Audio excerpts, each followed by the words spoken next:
Mr. Ross, we are prepared to hear your final statement.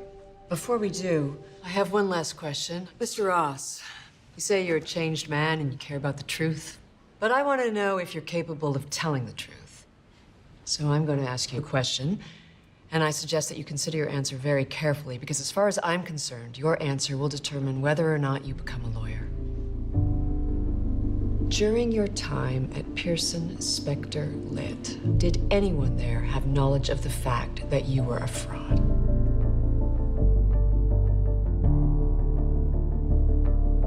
Mr. Ross, did anyone else know? I knew.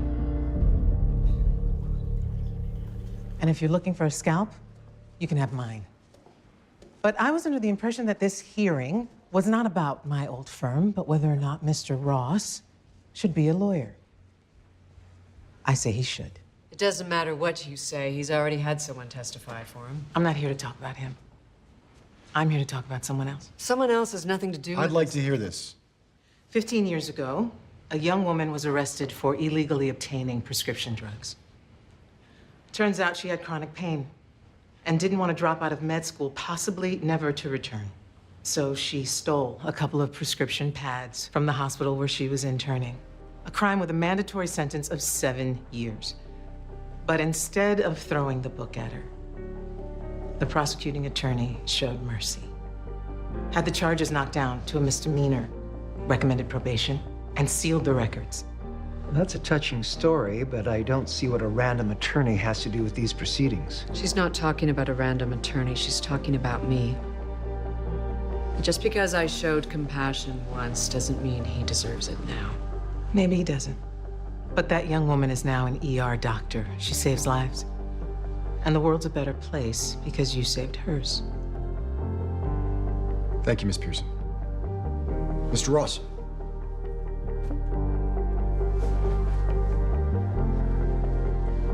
I don't think I can add anything to that. I've made my case. I leave the choice to you. Then this hearing has concluded. We will deliberate and let you know our decision by day's end. Thank you.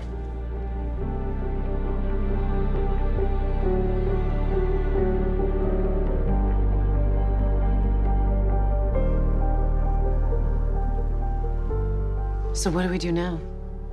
They said they would let us know by the end of the day. So we wait. Well, it is the end of the day, which means... Doesn't mean anything, Louis. Whatever's going on in there, Seidel's gonna fight like hell. It's not gonna make a difference. She's never gonna change her mind. I think she will. What do you mean? I mean, that story wasn't any old story, and that woman wasn't really a woman, it was a man named Joseph O'Neill. And it was Walter Sampson's godson. So she did call in a favor. Yeah, she did. Then we need to get her kicked off that board. No, Harvey, we don't. Because I didn't fly all the way down here to strong-arm that woman. And I know the story of the wind and the sun. What the hell are you talking about? She's talking about Aesop's fable, which basically says that if you want a man to take off his coat, you don't blow it off. You make him feel warm and he'll take it off on his own. That's not a strategy, it's a prayer. Louis, I already admitted that I knew about Mike, and I reminded her of her own compassion.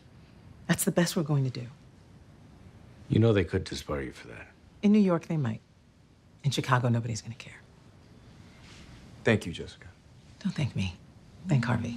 He's the one that called me. Seidel.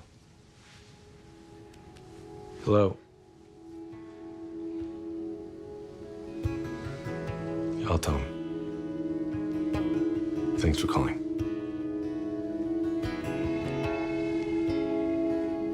You're in. Oh my God, it happened.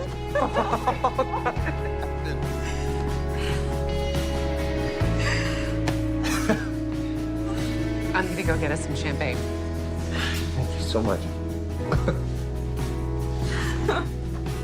Thank you for flying in. I wouldn't miss this for the world.